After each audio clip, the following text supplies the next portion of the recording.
Hey guys, welcome back to my channel. I am Nikki the Creator. Today we're going to be talking about mindset.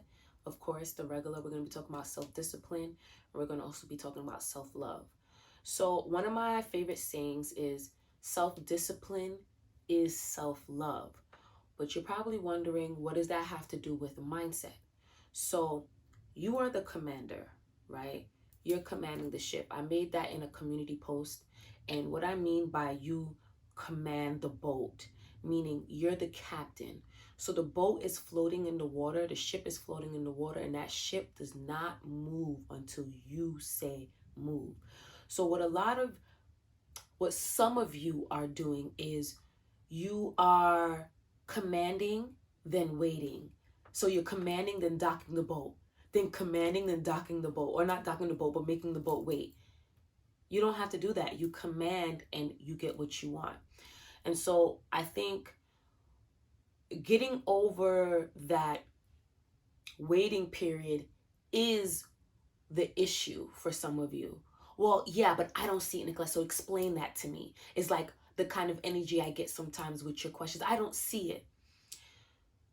You have a lot of mental energy. So let me break it down this way. And then I'm going to get into the self-discipline being self-love. You have a lot of mental energy. And you can do whatever you want with that mental energy. Hence, you are the commander, you are the writer, you are the author, you are the producer, whatever you want to call it. You have a lot of this mental energy. You ever notice that when you're stressing over something, how your energy can get so drained and you're so tired after having a full day of thinking? You ever had a day where you had to really study hard for a test and you study so hard, when that test is over, you don't want to see nothing of that topic for a little while because your brain needs some rest. You probably need to watch something that doesn't make you think too hard. You guys all have experienced that. You can choose what it is that you want to focus on. So if you constantly focus on, I don't have it. If you constantly focus on, where is it? If you constantly dwell in, how is this going to happen? I just cannot see how. This circumstance is so big. How can I get what I want? If you constantly dwell in that, put your mental energy, your thoughts into that, that is what is going to be your experience, because your brain is going to try to prove you right. Your brain is going to try to go, yeah, how is this going to happen? Yeah, where is it? Yeah, this is taking long. However, if you can decide to say, I'm tired of thinking like that. I'm tired of producing feelings from that thinking state. I want to do something else.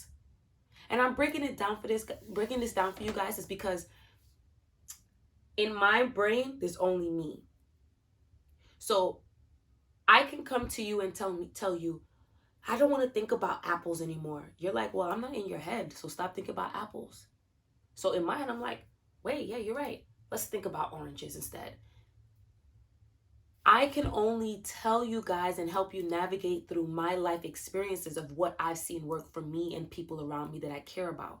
And from successful clients that I used to have when I was coaching, or people who DM me all the time and tell me that my videos has helped them change.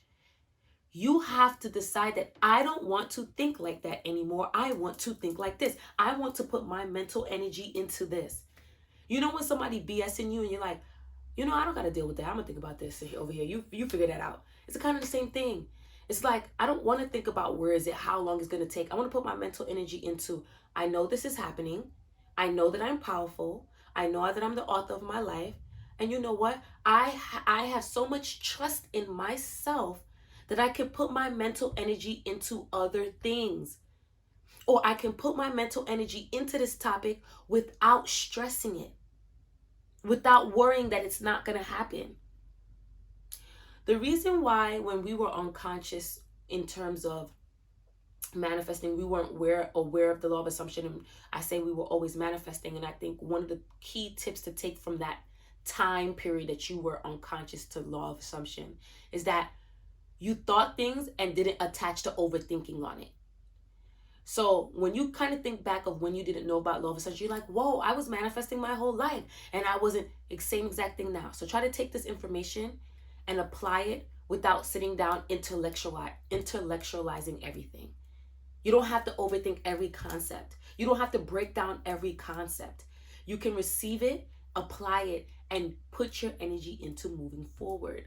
A lot of you get stuck and then go down a rabbit hole into more information, more information, more information, when what you were supposed to do is take the information and move forward. Take the information and move forward. But some of you take the information and go deeper into more information and stay right where you are because you're not applying it. While you're doing all of that, taking in all that information, still thinking the same. You see what I mean? So you stay in the same position, still thinking the same, and then going, where is it? You are the commander. If you want a certain lifestyle, you have to think like the man, the woman, or whatever you identify as, like that person, that version of you. I always say this to you guys. The version of you thinks a certain way. If they think a certain way, you need to start thinking like that now. And the more you start thinking like that now, you're going to change old beliefs that you have of that old version of you. How will you know that you've changed? Your responses will change. You won't be triggered by the same things anymore. You'll move differently because now it's turning into your attitudes and your behaviors. Receive the information and apply it to change your life. Change your beliefs. You change your attitudes and your behaviors, because when you change your beliefs, it naturally changes your perspective, your beliefs, your behaviors, and you change your life. That's how you break the loop, guys. Change the way that you are thinking about yourself and about your desires. You are the commander. So you sitting there waiting and the 3D sitting there waiting too. So you both sitting there staring at each other. You change internally and your 3D goes, and your brain 3D whatever goes copy. You ready to change? Let's change. Let's show up. Let's turn up. But you go, I'm waiting. I'm waiting. I'm ready. I'm ready. I don't know. I don't know. Are you ready to change your life? Let's change it. That's it. This is how we're going to move. Are you ready to change your life? So let's change it. And that ties into self-discipline and self-love. If you are ready to change your life, that means if you love yourself, you will keep discipline in what you need to do to change your beliefs in whatever way that means to you. Some people affirm, some people listen to sleep affirmation tapes, some people decide, some people script, but you'll stay disciplined in changing who you are. Some people if you're sick and tired of a certain state, you're going to do what you need to do to be in a different one. Let's talk physically. If you're tired of living in New York, you're going to do what you need to do to move to Florida. If you're tired of being in the bedroom, you're going to do whatever you need to do to get yourself upstairs into the other bedroom. Same thing. If you're tired of being insecure and receiving ghosting and being rejected, if you're tired of being broke and receiving inconsistent money, you're going to do what you need to do to think like a wealthy person. You're going to do what you need to do to be a secure person in a relationship or in friendships or in work relationships. Self-discipline is self-love.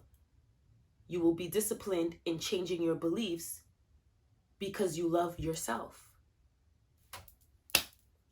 And I love y'all.